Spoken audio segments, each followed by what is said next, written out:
Hi, I'm Nadine Hill and I'm going to share with you my yoga teacher training story. I went to Costa Rica and did my 200 hours yoga teacher training, and this is the info about that. So let me take a seat and I'll tell you all about it. So by the way, where I am is a studio where I live, near where I live. I teach yoga here every Sunday morning. I came to class over an hour early today so that I could record this video. That's my mat set up behind. And people will start arriving probably in the next 45 minutes or so, so I want to get this done before anybody arrives, then I can be fully present for the students. But this is my yoga teacher training story that took me from Yorkshire to Costa Rica, back to Yorkshire, and it brought me to a lovely studio like this where I now teach yoga. So, Costa Rica, it was amazing. I've never been before. It's not been anywhere that has been necessarily on my list of places to go. I think it's almost an undiscovered gem. It's just so beautiful there. The people are amazing. And certainly because I was on yoga teacher training, I was with some gorgeous, gorgeous souls, beautiful people. And I've made friends from all over the world. I can't tell you how blessed I am to know these people. They're amazing. So what took me to Costa Rica? Well, I've done another video which explains a lot about the background which led up to my decision, which sort of made the tick the box, I'm going to do yoga teacher training. So if you check out this video, I will put a link here, a link below, and then you can watch that video. But as for the actual yoga teacher training, Costa Rica, so 200 hours of yoga teacher training is the minimum that you need to be able to teach classes. And I found a 200-hour yoga teacher training in Costa Rica, which also included Veda, which was a subject that I wanted to learn more about. So I decided to study at the Pura Veda, Costa Rica. I will actually put a link to their website in the description below so that you can check them out. They were amazing.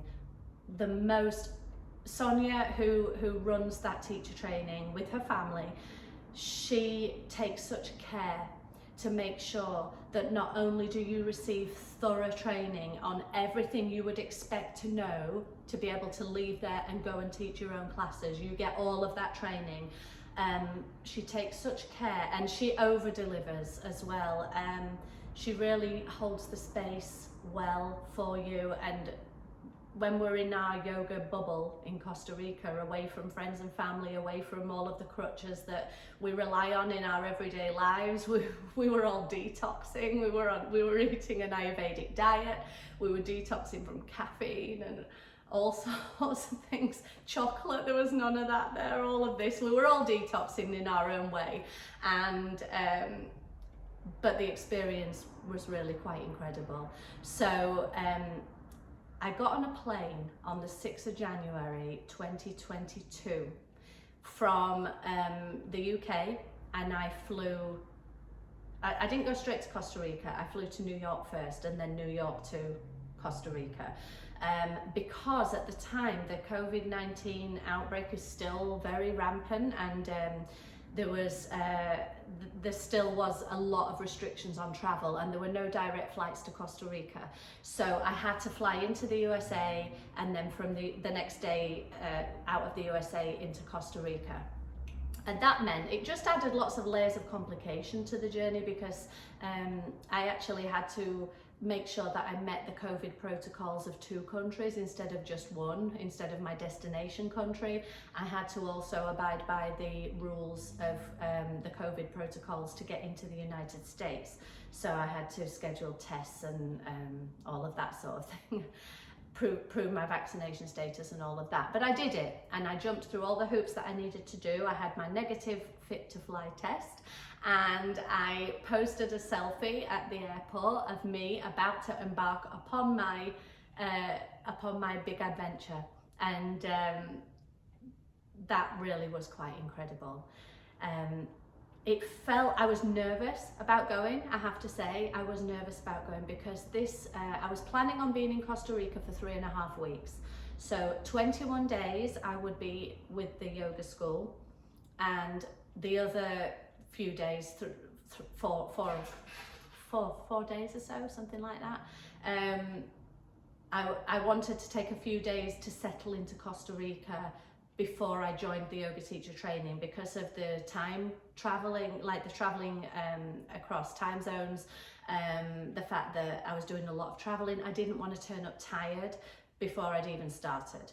So I took a couple of days when I arrived in Costa Rica to have a couple of nights at a local hotel, just to sort of sit by the pool and get some rest and get to a stage where I was ready to join the yoga teacher training, meet new people, and really get into it. So I was nervous. When I was at Manchester Airport, and I'll put a picture of my selfie here, I was nervous because not of traveling, I suppose the unknown. I'm a woman traveling on my own.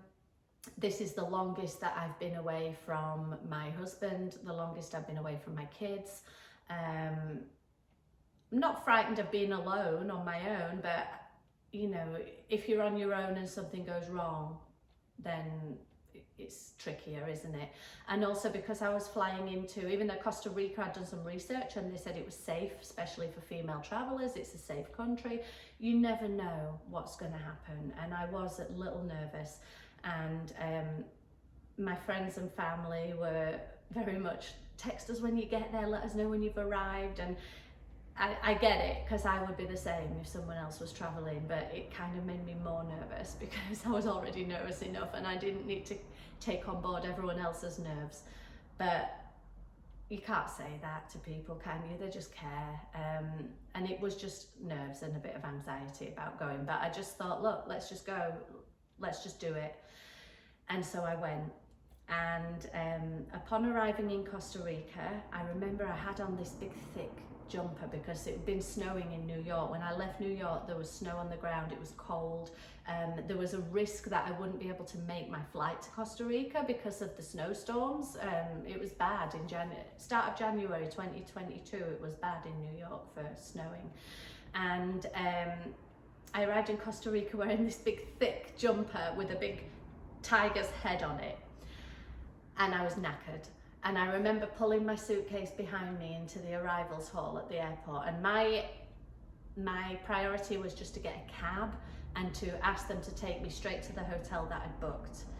And I didn't know what the culture would be like in Costa Rica, and I just remember as I pulled out my suitcase, there were two guys, possibly around the same age as me, maybe a bit younger, or I'm not sure. And they saw my tiger sweatshirt, and they started singing Eye of the Tiger from the Rocky film. And I didn't think it was cute. I was just a bit like, I just ignored them, and I just pulled my bag and just thought, oh God, just get me out of here. And I got in a taxi, and they took me to the hotel where I was able to unpack and rest and get some food. And for the next sort of 2 days while I was there, I just really gathered myself and gathered my thoughts. I thought, right, you're here now. A lot of the anxiety is done because you know you've arrived safe. I informed everyone I'd arrived safe. And all I have to do now is look forward to joining the yoga school. And I suppose I'm hesitating because there's so much to tell you about it, but I'm just want to get it all in the right order. It was just such a life-changing experience. So when I eventually I had to meet my yoga school at the airport, back at the airport that I'd flown into, because this was the central meeting point for everybody, and we were going to be getting a shuttle bus from the airport to take us 2 hours into the Costa Rican jungle. The place that we were studying at was called San Juanillo. The airport that I flew into was Liberia, and so it wasn't San Jose, it wasn't like the main or the larger airport in Costa Rica. It was one of the small regional airports. So Liberia's very small airport, nice airport. So I was going from there 2 hours deeper into the jungle to meet my yoga school. and I didn't know what to expect. And I didn't know if there was going to be Wi-Fi there. I didn't know if I was going to be able to make contact with anybody. So I made sure that before I left the hotel where I did have Wi-Fi, I dropped a pin to my family back home and I said, this is where I am. And they were like, yeah, we know, we've got you on Find My iPhone, phone a friend. What's it called? I don't know. Friends and I don't know what it's called, whatever it's called, the tracking thing that you can do with an iPhone. So they had me on that, and I felt reassured that at least they knew where I was. And then I met up with a few of the people that I would be studying with, and we were taken to meet Sonia, Freddie, Sito and Tej at Pura Veda, who were absolutely amazing. But by the time we arrived, it was quite late at night, it was pitch black, I couldn't see anything. I was sharing a safari tent with 3 other girls, and I guess we just had to pick a bed and just get to bed, really. It was, oh no, was it bed? It was definitely dark when we arrived, but it wasn't quite bedtime. I think that we were having something to eat before bed, but I just basically picked a bed, dumped my bags, went down and got something to eat, and then we were back up to bed. But the next morning when things woke up, when that was when I really discovered the beauty of where I was, the sights. And I have to say, if you've never been to Costa Rica before and you wake up in Costa Rica about, I don't know if it changes throughout the year, but at about 5:15 a.m. in January, you were going to hear the howler monkeys. They sound like dinosaurs. I had no idea what this noise was. It freaked me out. They sounded like absolute T-Rexes. When you actually see what the howler monkeys look like, they're about this big. They're not that big. They're kind of cute. They've got these long tails and they're just really quite cute. You see them up in the trees and they're absolutely gorgeous. And you wonder how such a massive noise can come out of something so small. But nevertheless, yeah, it freaked me out my first morning there. By the time I left Costa Rica, I was so used to it. I loved the howler monkeys. It felt reassuring every day to wake up and have them there. I really miss the nature of Costa Rica. It really is a beautiful place. So as well as the howler monkeys waking us every morning, we had breakfast with butterflies dancing around. It was like being in a Disney movie, honestly, for the wildlife, the nature, and how unspoilt it all is.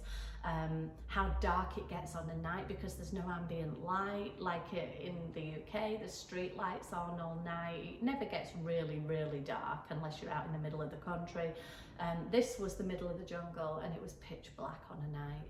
So I had to make sure I had a head torch that I would wear, and I had a hand torch as well. So if you needed the loo in the middle of the night, you knew where to go. So yeah, it was really, really beautiful, the place that I stayed. And if you go on their website, you'll be able to see some of the images of what we did, of what it looked like.